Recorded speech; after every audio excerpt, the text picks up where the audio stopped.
तो स्टूडेंट्स, आज की इस वीडियो में आप सभी का एक बार फिर से स्वागत है।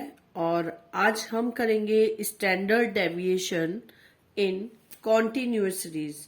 स्टूडेंट, जैसा आपको ने मेरी प्रीवियस वीडियोस में देखा होगा कि हमने जो पहली से 2 वीडियो थी उसमें इंडिविजुअल सीरीज में स्टैंडर्ड डेविएशन और स्टैंडर्ड डेविएशन डिस्क्रीट सीरीज में कैसे कैलकुलेट किया जाता है वो हमने समझा। स्टैंडर्ड डेविएशन क्या है वो हमने समझा। अब स्टूडेंट्स देखिए, हमारा जो स्टैंडर्ड डेविएशन है इन कॉन्टिन्यूअस सीरीज, उसमें भी हमारे सेम ही मेथड्स हैं जो कि हमने सीखे थे स्टैंडर्ड डेविएशन इन डिस्क्रीट सीरीज। सेम वो ही मेथड्स हैं, direct method, shortcut method, square value method, step deviation method. और स्टूडेंट्स, जो फॉर्मूलेज थे वो भी डिस्क्रीट सीरीज और कॉन्टिन्यूअस सीरीज के सेम ही फॉर्मूले होते हैं, जैसा आप यहाँ पे देख सकते हैं। आपका डायरेक्ट मेथड का फॉर्मूला होता है under root sigma F D square upon N. Square method होता है under root sigma F X square upon N minus X bar का स्क्वायर, या sigma F x upon N का स्क्वायर भी आप इसको बोल सकते हैं। देन आपका शॉर्टकट मेथड का जो फॉर्मूला होता है वो होता है आपका under root sigma F d square x upon N minus sigma F d x upon N का स्क्वायर। तो स्टूडेंट्स, क्योंकि डिस्क्रीट सीरीज और कॉन्टिन्यूअस सीरीज में दोनों में ही हमें फ्रीक्वेंसी दिया हुआ होता है, तो हमारे फॉर्मूलों में कोई भी चेंज नहीं होगा। और मेन पॉइंट कि हमारा जो डिस्क्रीट सीरीज है और कॉन्टिन्यूअस सीरीज है उसमें भी क्वेश्चंस में कोई भी चेंजेस नहीं होते, बस एक छोटा सा चेंज होता है। इसलिए मैं इस वीडियो को मतलब आपको कॉन्टिन्यूअस सीरीज बहुत शॉर्ट में समझाना चाह रही हूँ। देखिए, यहाँ पे आप एक क्वेश्चन देख सकते हैं, continuous series standard deviation, find standard deviation by direct method from the data. ये क्वेश्चन आपको गिवन है, तो क्वेश्चन देख के आपको पता चला कि कॉन्टिन्यूअस सीरीज है। लेकिन स्टूडेंट्स, आपको पता होगा जब भी हम मीन निकालते थे तो कॉन्टिन्यूअस सीरीज में मीन निकालने का बस एक मतलब सब कुछ सेम होता है, लेकिन बस एक वहां पे हम क्या करते हैं, जो हमें क्लास इंटरवल्स दिए होते हैं हम उससे मिड वैल्यू का निकाल देते हैं। मतलब जैसे यहाँ पे आपको 0 to 4 दिया हुआ है मिड वैल्यू क्लास, तो इसकी मिड वैल्यू क्या हो गई 2। तो जो मिड वैल्यू होती है उसको हम क्या बोलते हैं, एक्स। अब आपके पास एफ और एक्स फिर से आ गया, तो ये कौन सी सीरीज का क्वेश्चन बन गया। अगर मैं बोलूं आपसे कि हमारे इस क्वेश्चन में हमारे पास में ये वाली लाइन नहीं है, मान लीजिए आपको दे रखा है एफ और एक्स, तो इसका मतलब क्या है कि ये क्वेश्चन किसका बन गया, डिस्क्रीट सीरीज का। तो डिस्क्रीट सीरीज में हम जैसे क्वेश्चन को सॉल्व करते थे सेम वहां यहाँ पे भी हम सेम ही करेंगे। आप भूल जाए कि आपके पास में क्लासेस दे रखे हैं, आपको ग्रुप्स दिए हुए हैं, ग्रुप से आपने एक बार मिड वैल्यू निकाल दी, मिड वैल्यू आपका एक्स हो गया, तो अब आपका क्वेश्चन डिस्क्रीट सीरीज का ही बन गया। अगर हम इसको ऐसा कर दे तो, है ना, तो बाकी कोई भी चेंज नहीं है, चाहे वो आप डायरेक्ट मेथड से निकालें, चाहे आप इस क्वेश्चन को स्क्वायर मेथड से निकालें, या फिर आप शॉर्टकट मेथड से निकालें। तो इस क्वेश्चन को मैं आपको यहाँ पे लिखा हुआ है डायरेक्ट मेथड, तो डायरेक्ट मेथड से करके दिखा रही हूँ कॉन्टिन्यूअस सीरीज में। तो आपने फ्रीक्वेंसी दिया हुआ था, आपने मिड वैल्यू का एक्स निकाल दिया। देन हमारा सबसे पहले हम क्या करते थे, एफ एक्स निकाल देते, एफ और एक्स की मल्टीप्लाई करा तो एफ एक्स आ गया। तो उससे आपने क्या करा, एक्स बार निकाल दिया, पहला स्टेप यही था आपका, x bar is equal to sigma F x upon n. तो 200 डिवाइडेड बाय एन कितना है, टोटल ऑफ फ्रीक्वेंसी 20, तो आपका कितना आ गया 10। देन आपने क्या करना होता था, जो आपका मीन होता था उससे आप डेविएशन करके डी निकाल देते, तो एक्स माइनस एक्स बार, एक्स आपका 2 है, एक्स बार आपका 10 आ गया, तो माइनस के 8, 6 माइनस 10 माइनस के 4, ऐसे आपने अपना डी निकाल दिया। देन आपने डी का स्क्वायर कर दिया, तो 8 मल्टीप्लाई 8 माइनस माइनस प्लस हो जाएंगे, तो 64, 4 मल्टीप्लाई बाय 4 16, ये आपने निकाल दिया। देन डी स्क्वायर की एफ से मल्टीप्लाई कर दी, तो एफ डी स्क्वायर आपका आ गया, इसका टोटल कर दिया। आप देख ही रहे होंगे कि कोई भी चेंज नहीं है, सिर्फ यही चेंज था कि आपको क्या करना है, अपने ग्रुप से मिड वैल्यू निकालनी है। एफ और एक्स आपके पास बन जाएगा, तो क्वेश्चन आपका डिस्क्रीट सीरीज जैसा ही बन गया, सिंपल एफ और एक्स। सिर्फ इस ग्रुप से आपने मिड वैल्यू निकाल के एक्स निकालना है। देन रो का वही फॉर्मूला रहेगा, under root sigma F d square upon sigma n. तो एफ डी स्क्वायर हो गया 352, एन था 20, टोटल ऑफ फ्रीक्वेंसी सॉल्व किया 4.19। Then coefficient of standard deviation होता है आपका रो अपॉन एक्स बार, तो 4.19, एक्स बार आपका 10 आ गया था तो 0.419। तो स्टूडेंट्स मैंने इसके और मेथड्स के वीडियो नहीं बनाए हैं क्योंकि सिंपल ये आपको मैंने डिस्क्रीट सीरीज में सिखा ही चुका है, स्क्वायर मेथड और शॉर्टकट मेथड भी।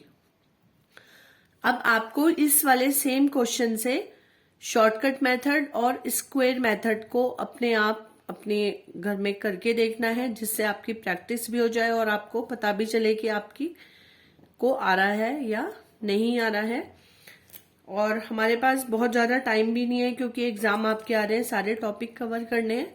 तो स्टूडेंट्स यहाँ पे एक और चीज मैंने आपको इस वीडियो में रखी है, देखिए आपके पास कई बार ऐसा क्वेश्चन आ जाता है जिसमें आपको 2 सीरीज दे रखी होती है, उनका कंपैरिजन करना होता है। मतलब जैसे comparison of dispersion in 2 series. अभी मैंने आपको पहले इंडिविजुअल सीरीज में बताया क्वेश्चन। तो देखिए यहाँ पे अगर आप इस क्वेश्चन को देखें तो ये वाले क्वेश्चन बेटे, एक चीज और मैं बताना चाहूंगी कि बहुत ज्यादा इंपॉर्टेंट होते हैं। ऐसे वाले क्वेश्चन एग्जाम में आ जाता है आपका, तो थोड़ा सा फोकस करके देखें, इसको ध्यान से सुने। है कुछ भी नहीं, बहुत सिंपल ही है, आपको जरूर समझने में भी मजा आएगा और क्वेश्चन को सॉल्व करने में भी। तो देखिए यहाँ पे लिखा हुआ है prices of a particular commodity in 5 years in 2 cities A and B are given below. ठीक है, आपको क्या दिया हुआ है, 5 years का किसी एक पर्टिकुलर कमोडिटी से रिलेटेड आपको डेटा दिया हुआ है, 2 सिटी का अलग अलग, ए और बी। और इन्होंने कहा है कि find the city which has more stable prices.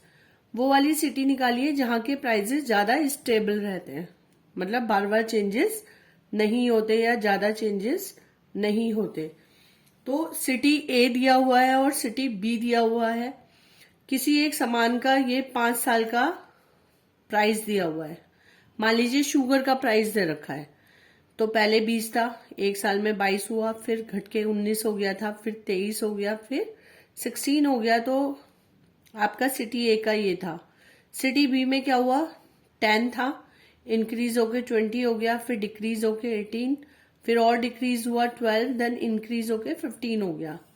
तो इस तरीके का क्वेश्चन है। अब हमें ए और बी दोनों का कंपैरिजन करके बताना है। अच्छा स्टूडेंट्स, अगर आपको यहाँ पे खाली ए ही दिया होता कि कोई एक सिटी है, वहां पे 5 years के आपको प्राइजेस दिए होते और ये आपको दिए होते, बी नहीं दिया होता, तो आपका ये सिंपल इंडिविजुअल सीरीज का क्वेश्चन था। अब यहाँ पे क्या करना है, हमें ए और बी का करना है कंपैरिजन। तो आप ऐसे इस तरीके से सॉल्व करें, इस टेबल को आपने बना लिया ए और बी। तो आपको ए के एक्स पता है, बी के भी आपको एक्स पता है। हमारा सबसे पहले स्टेप क्या रहता था, फॉर सिटी ए के लिए हम क्या करेंगे, एक्स बार निकाल देंगे, तो sigma x upon n 100 divided by 5, individual series है इसलिए नंबर ऑफ ऑब्जर्वेशंस 20 आ गया। देन डी से आप क्या करेंगे, अपना डेविएशन करवा देंगे, एक्स माइनस एक्स बार, डी निकल के आ जाएगा। तो 20 माइनस 20 0, 22 माइनस 20 प्लस के 2, देन ये आपके सारे डी निकल के आ गए। फिर आपने डी का स्क्वायर कर लिया, तो डी का स्क्वायर आपका टोटल हो गया 30। देन रो, मतलब आपको वही स्टैंडर्ड डेविएशन निकालना है जैसे हम इंडिविजुअल सीरीज में निकालते थे, under root sigma d square upon n. Under root d square कितना आया था 30, एन कितना है 5, तो आपका कितना आ गया 2.45। इसका हम वेरिएंस निकालते थे ना, रो अपॉन एक्स बार, तो रो अपॉन एक्स बार अगर परसेंट में निकालना है तो इनटू 100, क्योंकि हम वेरिएंस निकाल रहे हैं, तो इसलिए मल्टीप्लाई बाय 100 कर देंगे। अगर नहीं भी करेंगे आप तो ये 1.22 आ जाएगा। आप समझ तो पाएंगे कि जब कंपेयर करेंगे दोनों को, है ना। वैसे मल्टीप्लाई बाय आप 100 कर ले तो 12.25% आ गया है ये आपका। सेम ऐसे ही आपने सिटी बी का भी निकाल लिया, एक्स बार निकाल दिया, 15 आ गया, फॉर्मूला निकाल दिया standard deviation under root sigma d square, तो आपका 3.69 बी का आ गया। देन उसका भी कॉफिशिएंट आपने निकाल दिया, रो अपॉन एक्स बार इंटू 100, तो 24.6 हो गया। तो स्टूडेंट्स आप यहाँ पे अगर देखें तो जो सिटी ए है उसमें क्या हुआ, कम आया उसका, तो जिसका कम आएगा इसका मतलब वो ज्यादा स्टेबल है, उसमें कम चांसेस हो रहे हैं।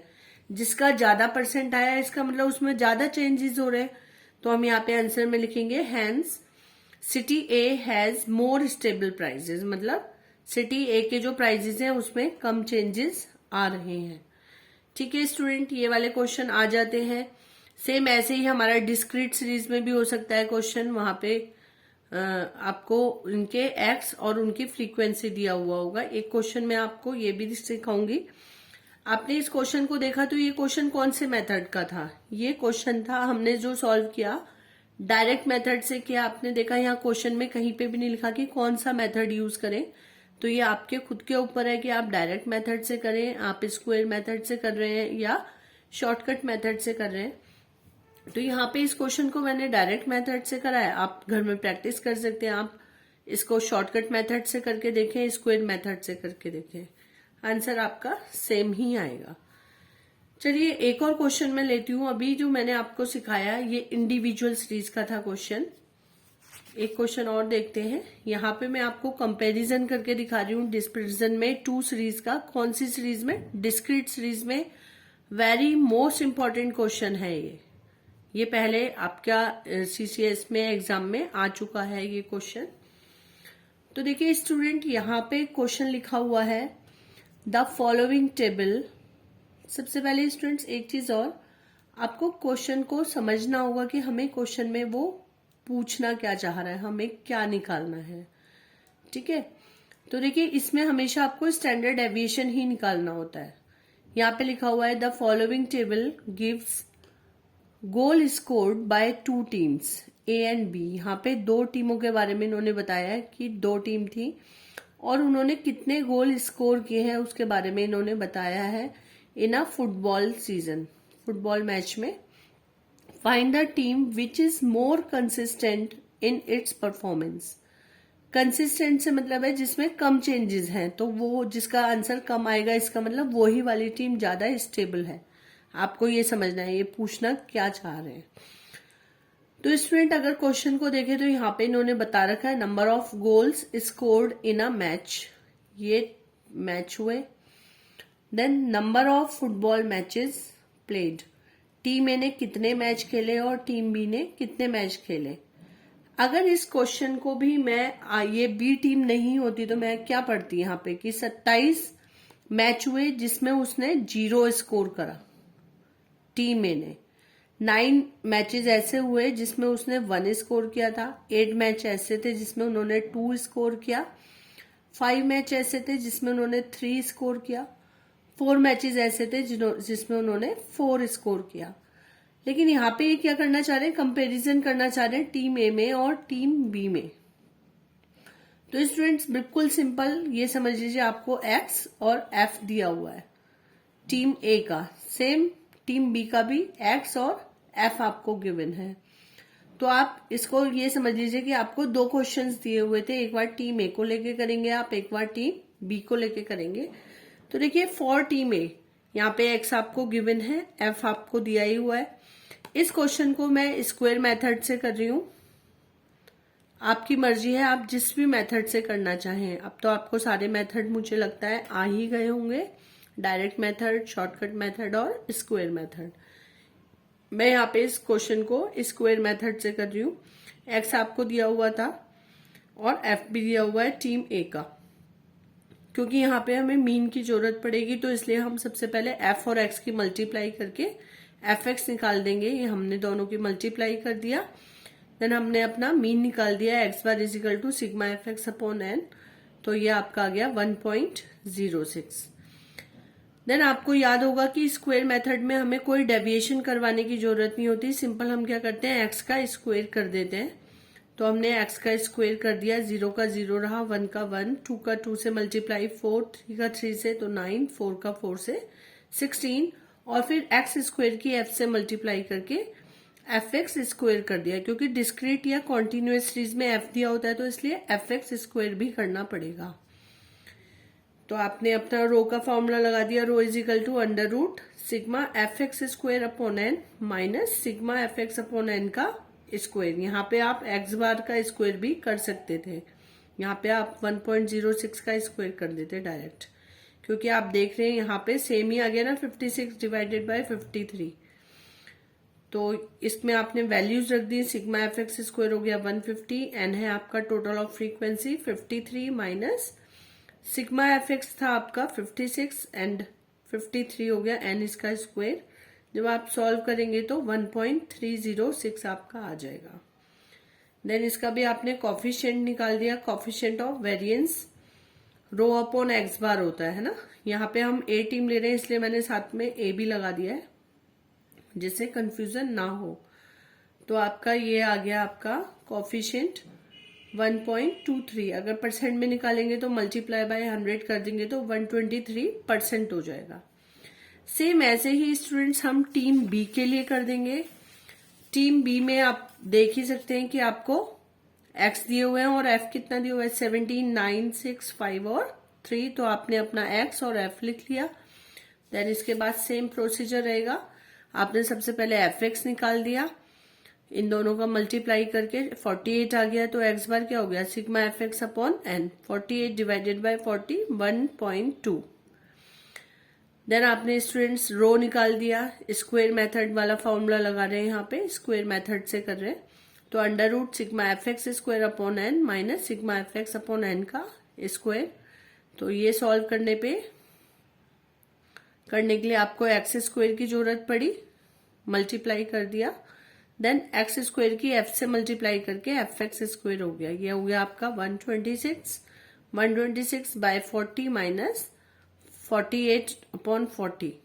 सेम आपने कर दिया, इसको सॉल्व कर तो 1.308। अब स्टूडेंट्स आपने कोफिशिएंट ऑफ वेरिएंस निकाल दिया। तो आपका वेरिएंस किसका निकाल रहे हैं आप, बी टीम का, तो मैंने इसलिए बी लिख दिया, रो बी अपॉन एक्स बार बी। आपने इसे देखा 1.308 डिवाइडेड बाय मीन 1.3, तो आपका आ गया 1.09, मतलब मल्टीप्लाई बाय 100 होता है तो 109%। अब अगर आप स्टूडेंट्स यहाँ पे देखते हैं, आपका जो था टीम ए का परसेंट आ रहा था 123 और टीम बी का कितना आ रहा है 109। तो स्टूडेंट्स आपको वहां लिखना पड़ेगा, since the coefficient of variance for team B is less than team A. Team A में कितना आ रहा था 123, टीम बी कितना आ रहा है 109। तो ये क्या है, कम है, इसमें वेरिएंस क्या है, कम है। So team B is more consistent in its performance. इसलिए क्या होगा, टीम बी ज्यादा कंसिस्टेंट है अपने वर्क के लिए, अपनी परफॉर्मेंस के लिए।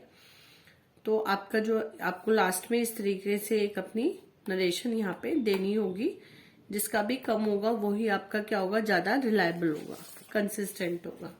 तो स्टूडेंट ये आज हमने सीखा कंपैरिजन। जब आपको दो सीरीज दिया होता है, सेम ऐसे ही अगर कॉन्टिन्यूअस सीरीज होता है तो आप उसी ग्रुपिंग मेथड जो आपको ग्रुप सी होते हैं उसका मिड वैल्यू निकाल के एक्स और एफ आपके पास हो जाता।